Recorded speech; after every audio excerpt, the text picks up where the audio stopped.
Bienvenidos de nuevo a nuestro programa de Neurodivagantes. Esta vez somos bastante más personas, así que a ver qué tal va. Hoy me acompañan Abraham, Ignacio, Francia, Juan y Sebastián y, por supuesto, yo. Así que vamos a ello. Bueno, nos presentamos así rápido un poquito. Sí, Francia, ¿dónde eres? ¿Quién eres? Bueno, muchas gracias por el espacio. Yo soy de Chile, de Santiago, específicamente de la comuna de San Bernardo. Sebastián. Hi there, I'm Sebastián Zabaleta. I'm 25 years old. I'm from Lima, Peru. Okay, thank you. Juan Andrés.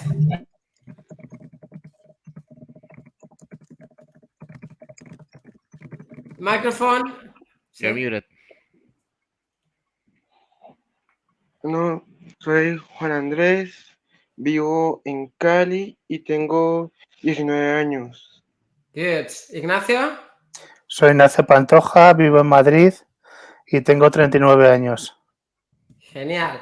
Pues vamos a esperar a nuestro invitado de hoy y a pasarlo bien un poco. Pues nada, recibamos con un gran aplauso a Andrea Nonni de Pillow.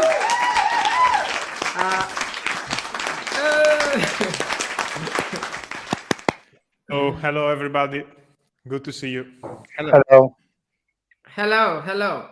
So, thank you for joining us. I think we are excited to ask you few questions. I don't know who wants to be the first. So first of all, could you introduce yourself a bit, like explain what you do, who you are?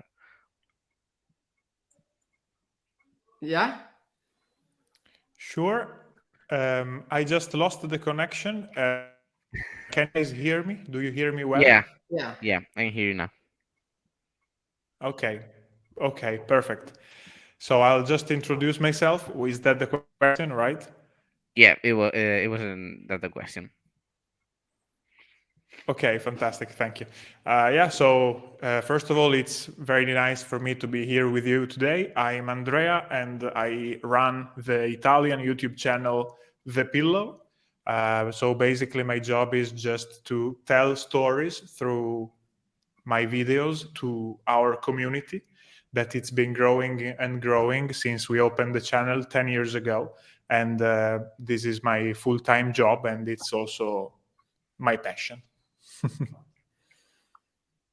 Wow. So you say you make stories. Could you elaborate a bit on that? Did I say sorry? What? Sorry. So you said you tell stories in your YouTube channel. Could you elaborate a bit? Yeah. Now the connection it's better for me, so I can hear you now. Okay, so basically, the stories we tell are related to traveling and to getting to know people around.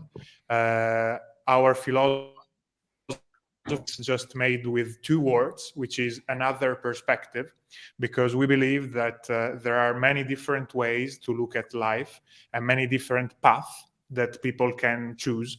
And nowadays, looking around, we notice that the majority of people, for some reason, is choosing pretty much the same path, which is like a big highway full of traffic where everybody goes. And on the same time, there are many other little alleys that people could go. I'm talking specifically about life choices and, experience and everything. So we're interviewing people that basically took another road.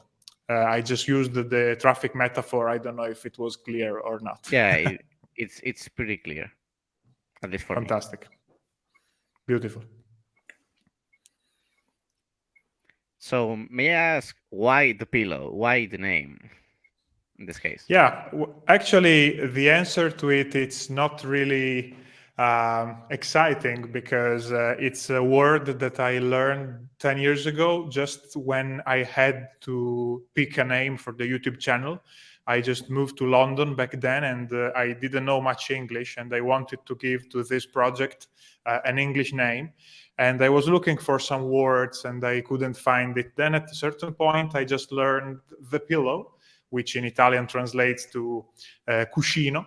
And I didn't know it before, and to me it sounded very nice. Just the sound of it. It was very round and soft. I don't know, it gave me some good emotions.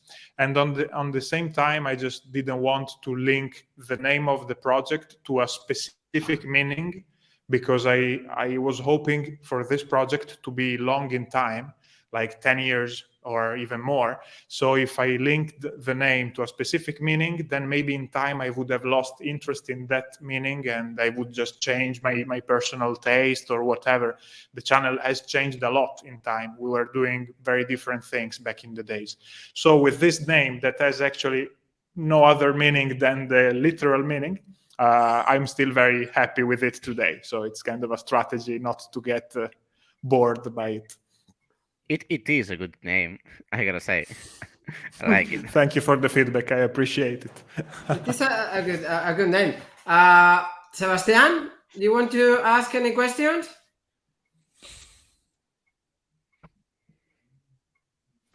You travel to another country to create stories. No. Yeah. Can you repeat it louder?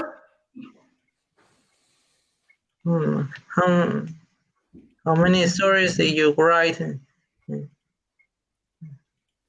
Okay. How many stories did you create? How many videos? Okay. Well, in time, we published around 150 videos. That it can sound like a high number, but actually it's spread through 10 years time. So it's actually not that much. It's just like an average of 15 videos per year. And yeah, that's how many stories we told since today. Yeah. Okay. Ignacio? Any? A question. Yeah? It's difficult for you to be watch the videos, or you are what is the word vergüenzas?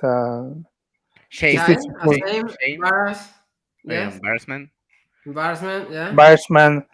The videos with the people, or never have embarrassing.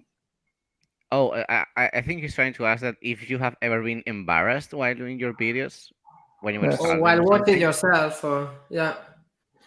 Okay, well, actually, I changed my attitude in front of the camera through the years. It took me some time, because as a person, I am a shy person. So the first time I was appearing in front of the camera, I was a little bit, nervous, if that's your question. And at the beginning, it was not very easy for me. But since this was what I really wanted to do, I was ready to overcome this kind of fear that I had. So just by time and experience, I got better with it.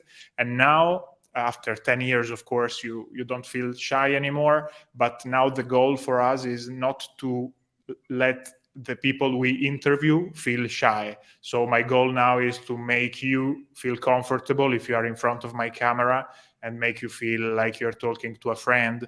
And this is what we're trying to say, because of course it's normal for somebody that it's not used to appear on camera to feel a little bit closed and shy and nervous and all that. Yeah. Okay, thank you.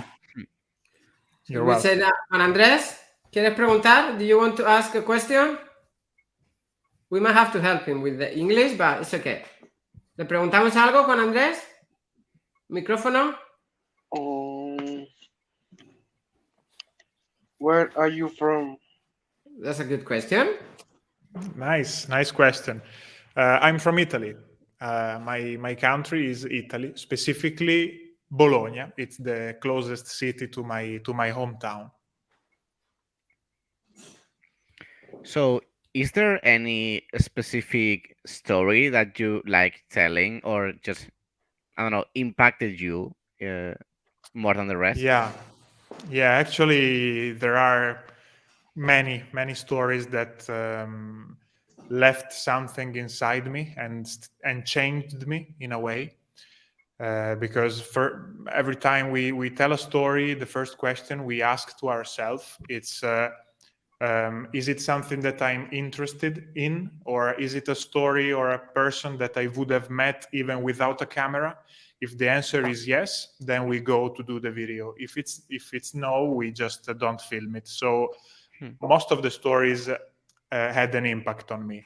There are some that had even a bigger impact, and I'm referring to stories where we met specific individuals that are living a unique life, that took some choices, and they welcomed us in a very warm way and in a very honest way to their life. And I was very impressed by how authentic they are living. For example, we met a guy living on top of a mountain alone. He didn't meet anyone in years, and he didn't visit a city in like 30 years, so in a very long time. And when we met him, he was kind of meeting an animal, but in the positive way, because everything he was doing, he was just very real, and he was just living in nature, collecting herbs and mushrooms and fruits, like an animal. Really, he was feeling part of the landscape. He was not like somebody from outside, but he was part of it, and that was amazing. And we met many people like those, and I had the most beautiful conversation with those people. I would like to ask you a question. I'm going to. There's one nice question one student asked yesterday. We didn't have time to go through it and to answer. And I promised him that I was going to say his name. His name is Camilo. Su nombre es Camilo, and he asked a very nice question about the money, but he didn't know how to explain or how to ask properly. What he meant and what he wants to know is, how is being a YouTuber? How is your job? How do you make the money? How do you get the money from all this kind of? How is the job of YouTuber? Yes, so that's an interesting question that Camillo asked, and we say hello to him. Basically, as a job, I would say it's in general not an easy job at the beginning, because every YouTuber that I met for the first part, he struggles in terms of money. So you need to be very passionate and to also have another job at the beginning, because the revenue you get, it's mostly from two different sources of income. One, it's the advertising that YouTube places in front of your video, and it just depends on how much views you make in that video and what topic you talk about and a few other things. And at the end of the month, YouTube is just paying you for the views you did. So at the beginning, these money are just very low, because maybe you're just doing very few views. Then you have another source, which is brands, sponsor, and this kind of collaboration. So maybe somebody wants to be on your video, and they just send you their product. They pay you some money just to show their product to your audience. And that's something that happens only when you become a little bit bigger in terms of numbers. So again, the first part is the hardest. Then there's a limit, more or less. For us, it was, I don't know, maybe from 20, 30,000 subscribers, we started to notice an increase, and some brands started to come, and the YouTube revenue was getting a bit higher. And then from 100,000 subscribers, we had the biggest escalation. After that, we had many brands interested in working with us, and the money that we were making and in the end of every month were enough to say, okay, this is now our full-time job. And when I say our, I'm talking about myself and my colleague and friend Alessandro, that started with me, and we are now making a full living out of it, because we have revenue from those two different things that I just explained.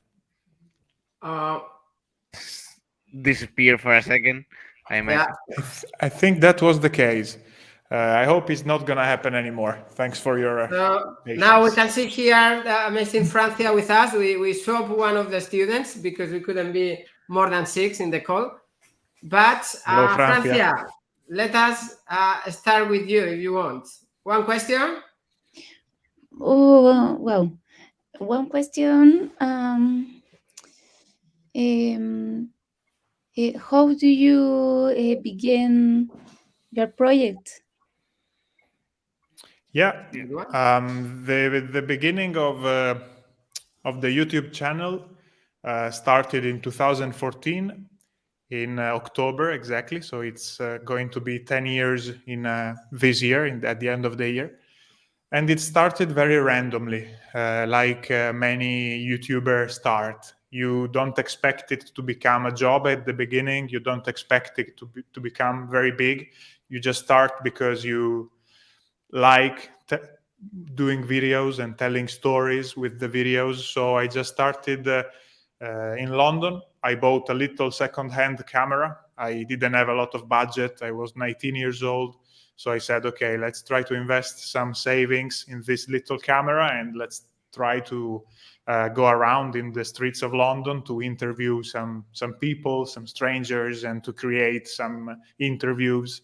And that was the beginning. And probably we were very lucky because after a very few videos, we just had an audience. For some reason, people were interested in our stories and in our videos since the beginning. So it was easy for us to keep going and invest more money in the equipment and little by little build what we are today. Yes, you're very lucky. Okay, and hard worker, because I guess you have to work. You have to work a lot. You have to be passionate. I don't know what you think, guys. This is a question also for everybody. I think here the point sometimes is when you don't see results from the beginning, some people just give up. And as Andrea said, first you have to have another job, and then you have to work very hard, and it's just sort of a hobby, no? On your free time, spare time, you work on your channel, you work on your ideas. So I think that's the key, no? Just keep going. Like in London, we say there is a sort of a slogan: keep calm and carry on. No, that's very keep going, and that's very. Yeah, this was my case exactly. Like for us, it took almost 4 years to make it a job. We both had to keep doing other jobs for 4 years before we could say, okay, this is now a full-time job. So yeah, it's just a matter of working, having a bit of luck, and believing mostly in the project. For us, it was easy to believe in the project because we really, really wanted to do it. Like I noticed that my first thought when I was waking up in the morning was, okay, let's try to do the best video I can. And when I was going to bed at night after doing another job, I was thinking about it all the time. It was almost an obsession, you know. It was like, okay, I need to be better. I need to try this. I need to try that. So it was easy for me just not to think about money or to think about the work. It was just, I cannot wait to wake up tomorrow and start editing and start filming and start traveling to shoot something around. And so that was the hardest part, that's for sure. So, something that is also really important to say is that it doesn't matter how many lucky chances you get. If you are not able to take advantage of those chances, it doesn't matter. Like, not only it happened to you, but you were able to take advantage of it, and you're here now because you were skilled enough to do what you had to. Yeah, that's actually another interesting point. To me, luck, it's something that exists, but you have to stimulate it. You have to interact with it. You have to punch it. You know, it's not just something that is there and luck chooses blindly who to go to. No, it's just something that you can attract if you try your best and you create chances to be lucky. So it's a combination of both. Yeah. Did you, or have you had any moment in all this year when you thought, not that you were okay, I want to change, or I think this is not going to work, or then you couldn't see the results you wanted and you were worried, or you worried about having to choose another path? Well, not really. For the first part, I always had some B plans. So I was like, I don't expect it to work. So I study at the university, I start working in another field. And if it works, I'm happy. So I was not worried at all. Then it worked. And I was like, oh, fantastic. Then I can quit the rest and stay here. And since I started to focus there, actually, I forgot about the B plans, and I just went 100% to it. Now that I'm about to turn 29, and when I started I was 19, so it's a very different chapter of my life, I'm starting to think again about B plans, not because I'm afraid that it can end, but just because I see it as I see life in chapters, and I would like to probably expand the activity to other fields. This will always remain my main activity because it's what I live for in a way. We're not just talking about a job in this case. For me, it's just the reason why I wake up in the morning. As I said, I feel it in a very deep way. But also start to create some B plans, yeah. But I wasn't worried about failing or this kind of stuff. I don't really know why. Any question from you, Sebastian, Ignacio? No, I don't know. No, Sebastian, any questions? Okay, if you want, you can ask. I've got a question. No, I don't know if. Okay, as you know, we are a group of neurodivergent people. No, some people with any neurodiversity or any autism, pain, no, and being recognized in the street, being cat, being, at some point, okay, you get recognized in the. Okay, there's a bit of background noise. You get, yeah, noise, guys. Somebody? Ignacio, maybe? Yeah. At some point, you get recognized in the street. You get, people to take photos with you. How do you deal with that? No, it's something you enjoy, or at some point you get overwhelmed.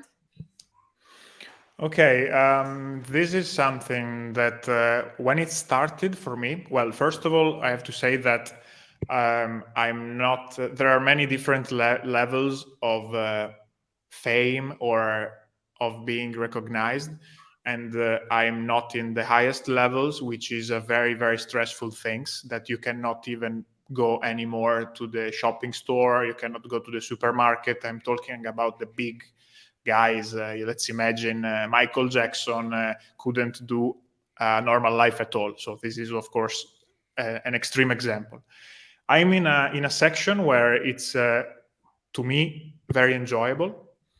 Because if I go to a big city, I don't know, an average can be between 5 and 10 people in one day can stop me and say, hello, I like your videos. And this, to me, at the beginning was very, very fulfilling for my ego. I was like, wow, really, people are saying hello to me. I'm just doing videos on YouTube and people are recognizing me. So it boosted my enthusiasm and also my ego, as I said. Now I still love it, but it can happen a few times that it also happens in a private situation where you would prefer to stay private. But it's very, very rare, and I see it as part of the job. It's the reason why I can work with it is because of the people that watch my videos. So it's the minimum I can do to stop, to take a selfie if they are interested in it, or to stop for a conversation. Mostly our audience, and I'm very proud of it, are people that are not very into screaming or getting crazy, because of course I'm not that kind of image on YouTube, but they are more into conversating. So they ask me about the last video, what did I think about that, what's my personal opinion about a specific topic, and for me it's very interesting to stop and to talk with them.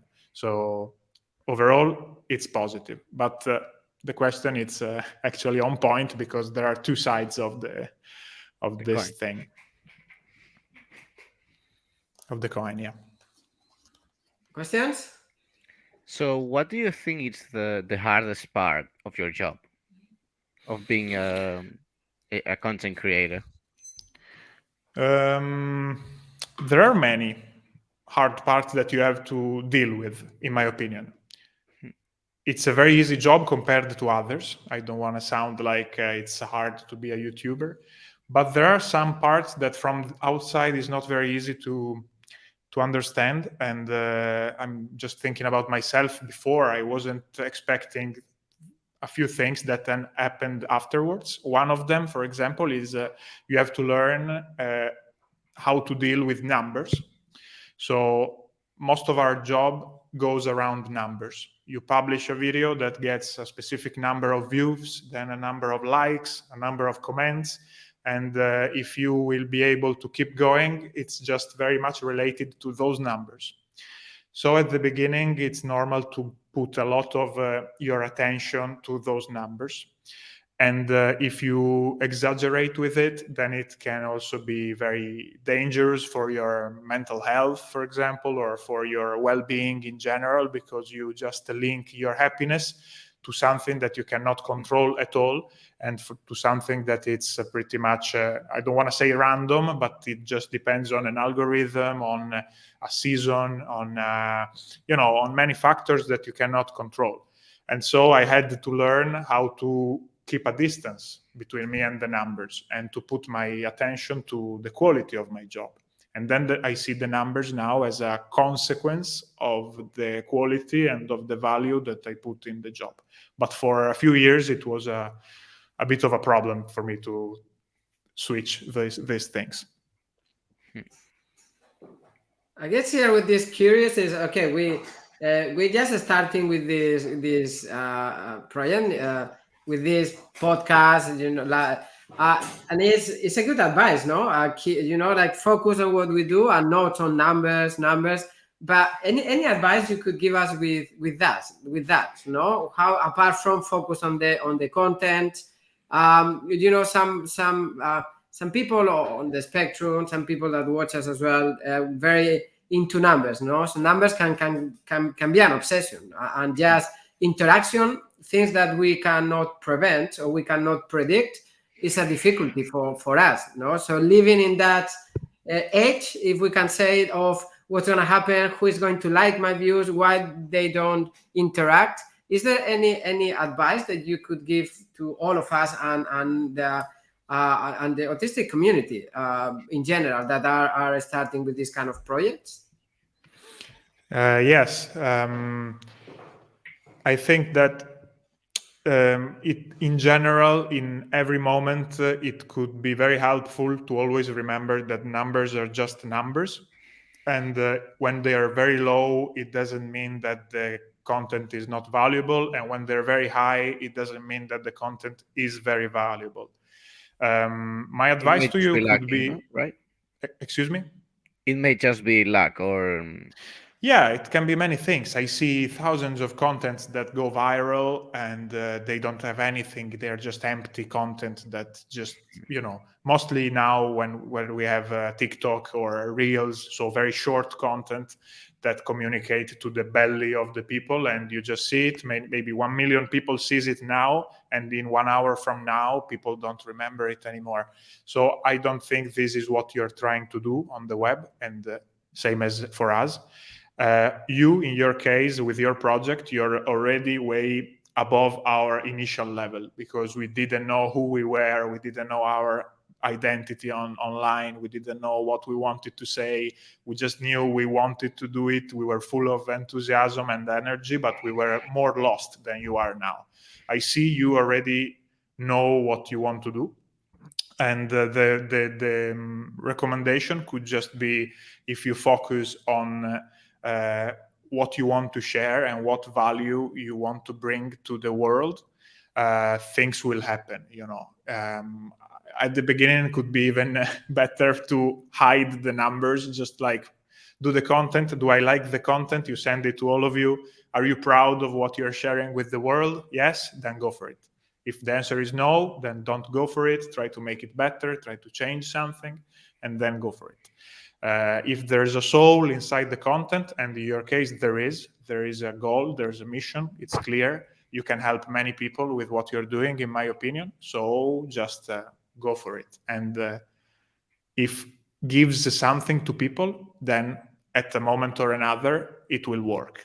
That's that's my experience. Thank you.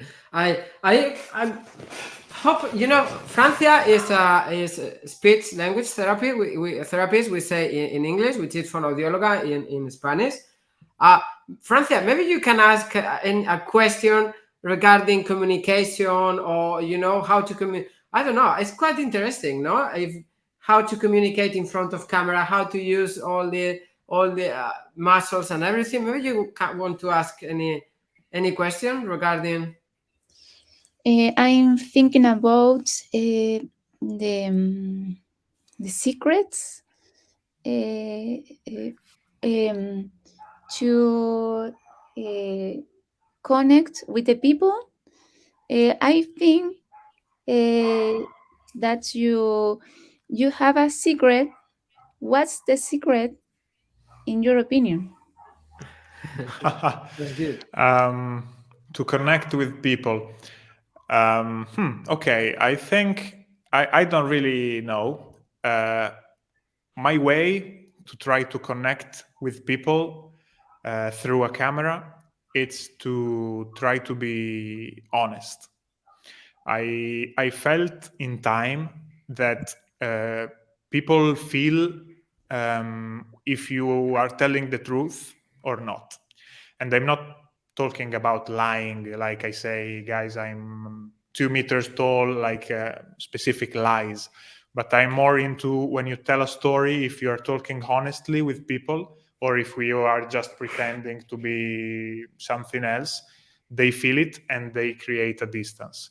When I started to be more honest, more real, people connected more with me. So it might sound easy. For me, it was not, to be more authentic with the community. But when it happened, I felt more connected to them. Be yourself is the secret. Yeah, you can. It sounds like a rhetorical, philosophical thing, but in my case, it is. It kind of, it creates an effect to the people that you feel like you're breaking the screen and you're coming outside the screen to the life of people. You are there, you're interacting with them. They feel you on the skin. When we put a specific music to a specific shot with a specific voice tone, people are with us, you know, and in a way I feel very connected with them and they feel connected with us. So yeah, that's probably our secret, if you want to call it a secret.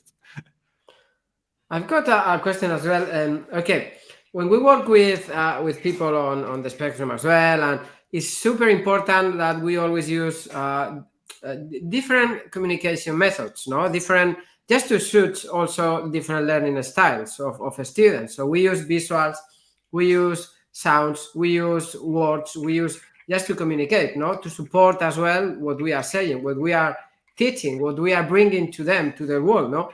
At the end of the story, you are bringing something to the people.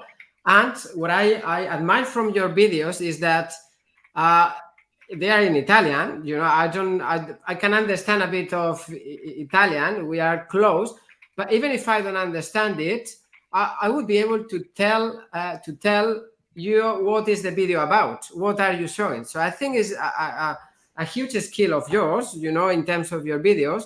I don't know if it's something that you think, now you can tell us about it, but is that even if I don't understand the language, I don't need to get the subtitle in English, and I can still tell what is it about, and I can tell. I get your story from the way you film it, the way you. How do you do that? Well, thank you, first of all. I believe this is a beautiful compliment, honestly, to say that you can understand even without the language barrier. Probably it's related to the reality of the situation that we are showing. I think about the animal example that I mentioned before, when we visit someone, that it's so real and authentic that you feel like you're watching an animal in nature, that they just don't have a language and they just act, and everybody from all over the world can understand what the animal is feeling, what he's doing, if he's scared, if he's happy, if he's, there's kind of a deeper language, in my opinion, that goes beyond the Italian, English, or Spanish language.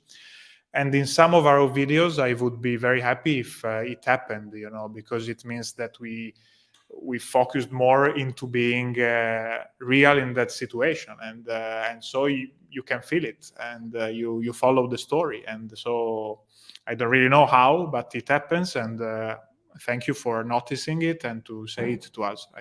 I would keep this compliment. Any question? Ignacio? Sebastián? Or Ignacio? Mute. Okay, Ignacio? Hello. No, I don't know. I can't. Maybe algo sobre cultura italiana, puede ser, comida, anything you want?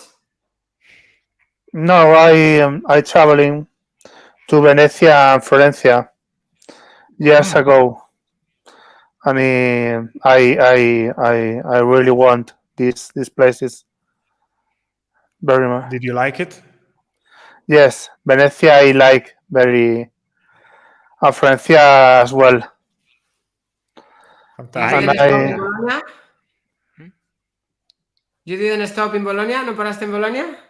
In between? No, I stay in Roma, in Milan, in Venezia and Florencia. Wow. And Pisa, in the Tower of Pisa. The tower inclinated of Pisa. I see this. Wow. Did you take the picture with your hands? No. Okay. I appreciate it. But I see all the people. I say they say a stupid thing of the tower. I went with my mom, and my mom did it, and I said no way, I didn't want to. Ignacio, you have my admiration for not doing it, but also Thank you very much.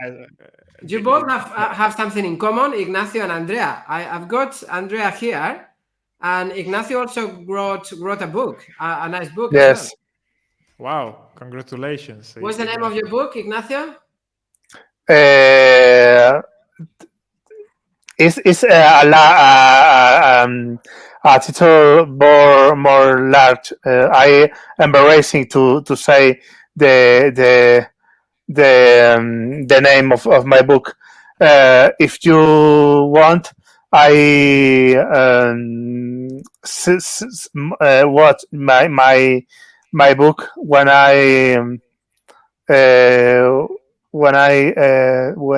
when we stay together. No, I think it's difficult for me the English. When we are in Madrid, well, you can show your book. That's good. Let's ask Sebastián to ask a question. Sebastián.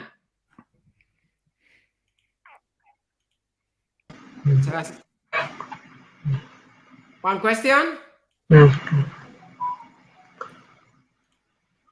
You might want to ask for Italian food, anything like that? So, what is Italian food you eat? Yeah. I always answer to this question, try to put some light to my region, which is called Emilia-Romagna. And in Bologna, we are famous all over the world for salsa bolognese. But in Italy, it doesn't exist, fun fact. And we call it ragu, which is just tomato sauce and sausages. combined with pasta. So I would say, in my case, my favorite meal, it's pasta al ragù. That's it. Some cuisine, Italian cuisine. That was a good question, Sebastian. Sorry, Adria, your turn. Sorry. I also traveled to also Venezia and Florencia. And I don't know why, but what I didn't expect to find was like we went on summer and they were selling like these cups of fruits in it. Like you could just go to a I don't know how it's called, like a post and buy one of these. And I gotta say, it saved us because dear God was it hot. And having some watermelon in a cup you could just bring anywhere was a grace in disguise. Yeah, this is something you didn't expect to find in Italy, right? It's more of a tropical place, but yeah, it happens. It happens. So yeah, was it very hot when you were there in summer? I remember, yeah, I mean, I was, it was like 8 years ago, maybe, so I can really recall what happened. But I remember that I had, yeah, I just remember seeing that watermelon in a cup and saying, "Thank God, I need it, I need it." It's a amazing region. All that area, Venice, and then Florence and Verona. All that area is super good. Francia, you want to ask anything? Yeah, well, I want to comment. Yes, I can or no.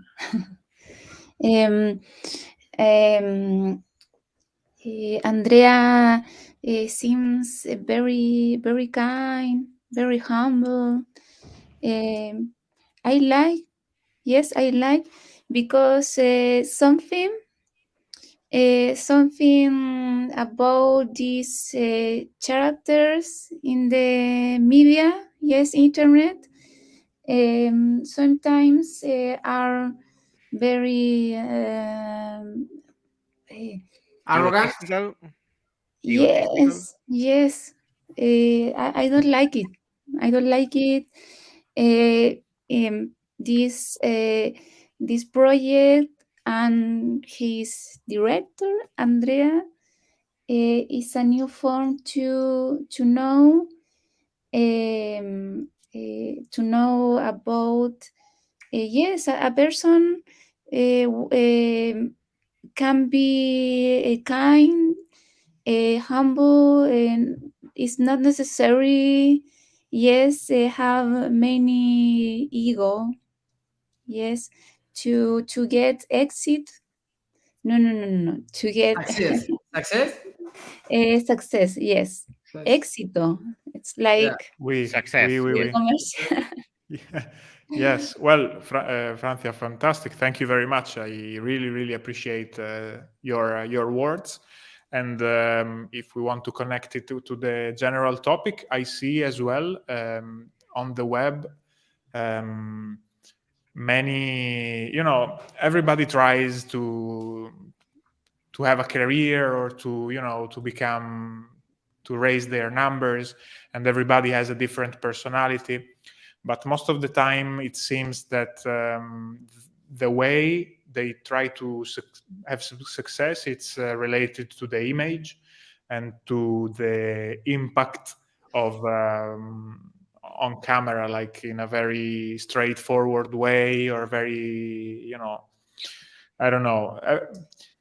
I see as well that in those cases, many influencer just create a bad reputation to our world, and sometimes it happens when I go to speak in other circumstances, like I don't know, in TV or radio, that when you say social media or influencer, people don't really feel good about it. Because of those people that you were mentioning that are creating a little bit of a bad reputation about it. I think it's part of the platform. it's the beauty of it that everybody can express something and everybody tries to be, with their own personality.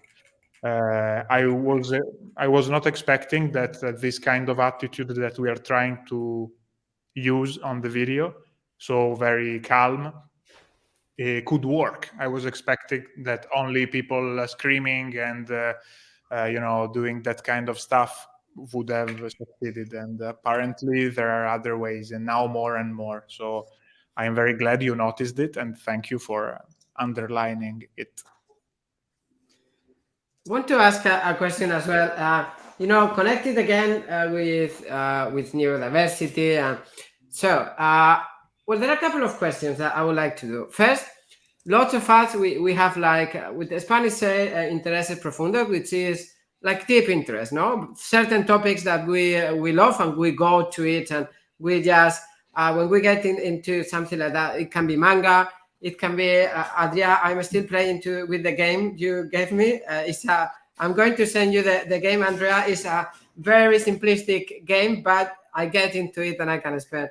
So that game just scratches the right part of your brain. Yes.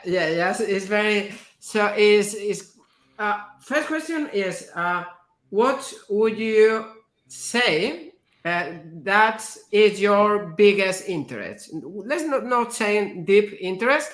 And then in terms of inclusion as well, I think it's something worth it to ask, no? Our goal in general, all of us, so we some of us writing, some of us are students. Francia is also very present in social media. It's got a few thousands of followers as well, and we all strive or thrive for a better future, more inclusive future for everybody in the world, no? Have you seen any good example in any of the countries you have traveled and cities around the world that you say, wow, this is very inclusive, this is amazing, this is something that I haven't seen before? Yes. Part of what I love about traveling is this one, to see different approaches to many different topics. And the inclusion topic, it's one of the most valuable for us. In Italy, for example, we're doing some good things about it. And on the other side, there are something that can be done way better, in my opinion. And when you leave the country and you start to travel around, you notice differences. And I was impressed with how they handle it more in the Nordic countries, for example, how many different topics are done, and how inclusive they are towards the minorities, the little groups, the one that are most of the times left behind. And it could be related to ethnicity, it could be related to sexuality, it could be related to even age, because I notice in something that is more related to our work, it's how old people, for example, now we're not focusing on ethnical diversity, but just on age diversity. We notice that old people are pretty much always left behind in many circumstances. And when we meet them, in general, we meet a lot of old people that are alone, left by the family because they are not interesting anymore, because they need a lot of stuff, because they don't walk anymore, so they leave it behind. And when we go there, they open up with us a lot, and we kind of become their grandchildren for a day, because they are not used to people interested in hearing their stories, and to talk to them in a curious way.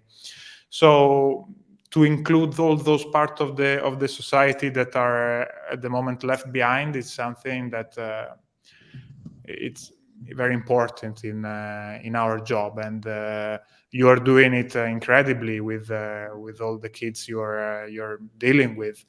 And I see a lot of work that could be done in the today's society, and I am not an expert about it, but I feel like there's a long way to go in many ways in terms of inclusion. Yes.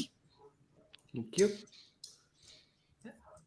Any questions, Andrea, Ignacio? Any? Well, something that I could ask backwards, it's about your ability to adjust the language to the people you're helping or talking to. Before you said there are children that needs some language skills or some topics to get involved with, or some others that are into something else. So you're constantly adjusting your language to try to communicate with different people. In our job, it's kind of comparable, but in a smaller way, because it's a bit easier, I think, for us with the interviews. But I noticed that everybody has a key. And if you want to really get into a nice conversation, a deep conversation, you have to try to unlock the key, and you have to find it. So at the beginning, you try to know the person and to try to understand it. And I'm fascinating on how you guys find the key to these kids, to these people that sometimes not even their family, not even the people close to them have found, you know. Thank you. Francia knows a lot about it as well. Any questions more? I think one question we could ask is about yes, we're getting close to the Francia. Sorry, Abraham. In this moment, I need to leave this meeting because I must go to see patients. Okay. In other side. Okay. Comuna. Thank you for joining, Francia. City. Yeah. Sorry. Nice to meet you, Andrea. He's so pretty. Yes. Thank you, Francia. Yes. It was beautiful meeting you as well. Thanks for your time. I think just to close, maybe we should ask something. To close the last few questions. Any about the countries? What was? I think it's a question, very nice question. Somebody asked you yesterday. I think it's a bit. What is your favorite country so far? All the trips you have done. What is the favorite city you have visited, or your favorite place? Yeah, Francia is going. Anyways, we don't want to keep you here longer. Yeah. As I said yesterday, I'm going to stick with that answer, which I said Norway. It's the country at the moment that gave me the most, because we visited the Svalbard Island, which is the northernmost town on Earth. Nobody's living northern than them. And in that occasion, it was a very, very interesting experience, because those people don't see the sun for 3 months, and then the sun appears after 3 months of darkness. And we just were curious to know, how can you live in such a place? And it felt for us like traveling on another planet, like being on the moon or on somewhere around in the space, not on Earth. And also in terms of inclusion, I felt a place that is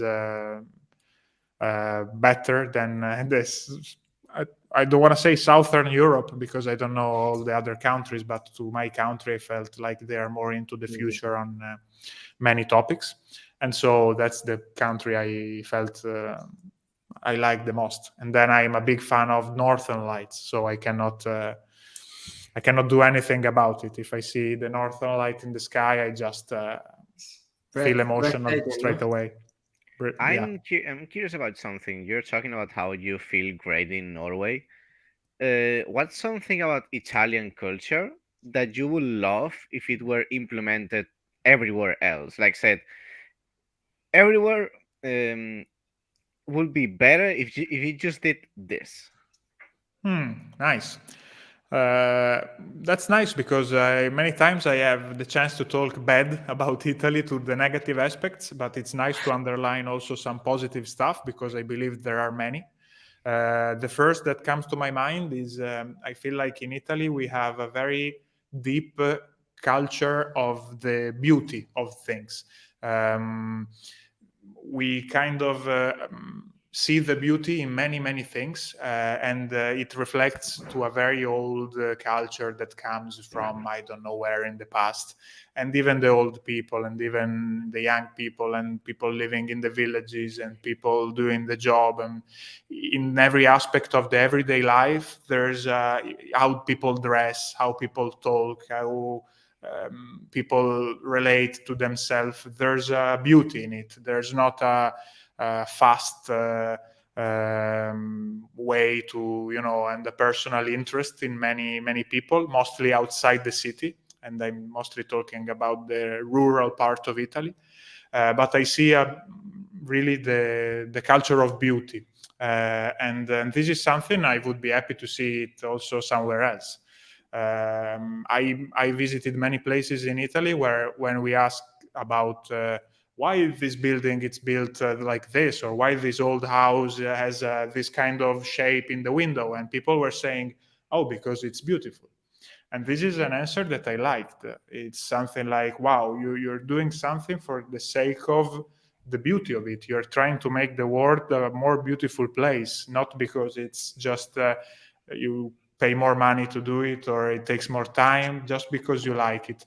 And if you start noticing it in Italy, we have still a lot of this stuff that was just created because it's beautiful. And so, yeah, I would be happy to see this even outside. With nice question. Any other questions, Sebastián, Ignacio, before we finish?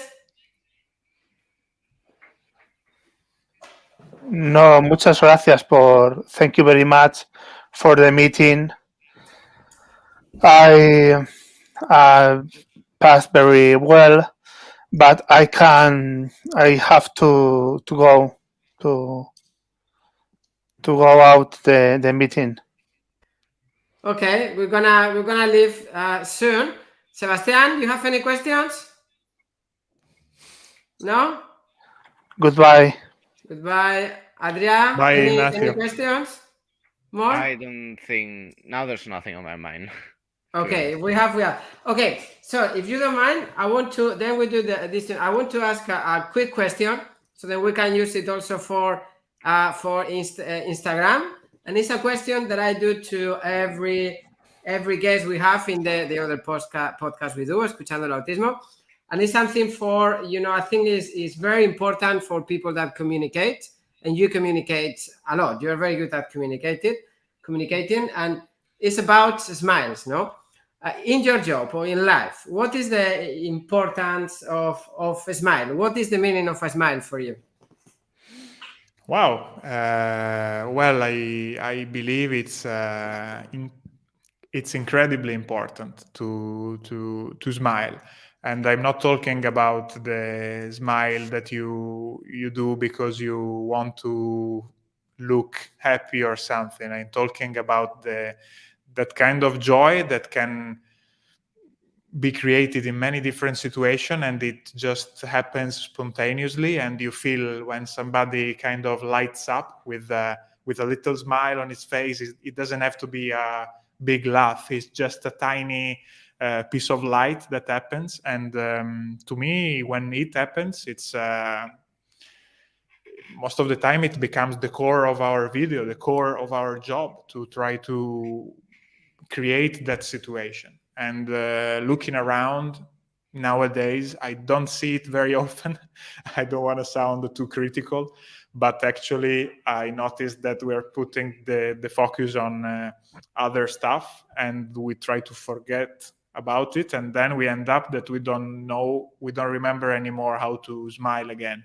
It's kind of a sad thing to say, but I kind of notice it somehow. And then when it happens, it's just beautiful, and it's contagious as well. The importance to me of a smile, it's also that it connects you to other people, and you share it with other people, and they start smiling as well. And not all the time there has to be a reason to me to smile. It just happens around, kind of a flower that blossoms, and it's I support your slogan of one smile to change the world, because I truly believe it's possibly the most powerful revolution that can be done nowadays. Thank you. Wow. I think if it looks like we have done it on purpose, because we are 8 seconds away from 1 hour. So I think we can leave it here. Say thank you so much. It's a perfect closure. If we are happy with that, yes. Hope everybody likes it. It was a pleasure to meet you, Andrea. It was as well. Thank you for your very interesting questions. We had some nice Andrea, conversation. it was a pleasure to meet you. Thank you, My Sebastian. pleasure. So thank you, everybody. I hope you have a nice week and be happy. You too. Thank you very much for having me. It was beautiful.